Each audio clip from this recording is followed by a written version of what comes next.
আল্লাহ রাসূল সাল্লাল্লাহু আলাইহি ওয়াসাল্লামের হাদিস অনুযায়ী আপনার চোখে যদি ব্যথা লাগে, আপনার মাথা কি ব্যথিত হয় কিনা?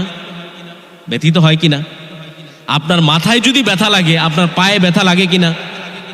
যদি এমন মনে করেন যে আমার তো মাথায় ব্যথা, আমি চলে যাই আপনার মানিকগঞ্জে গিয়ে, আমার মাথায় ব্যথা, আমি তো পা দিয়ে যাবো, তা আমার সমস্যা কি?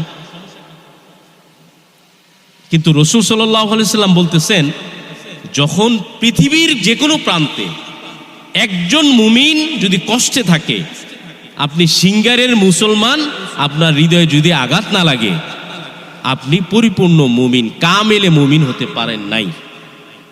এটা আমার কথা না, রাসূলুল্লাহ সাল্লাল্লাহু আলাইহি ওয়াসাল্লাম বলেছেন, একটা মুমিন, সমগ্র মুমিন হচ্ছে একটা দেহের মতো।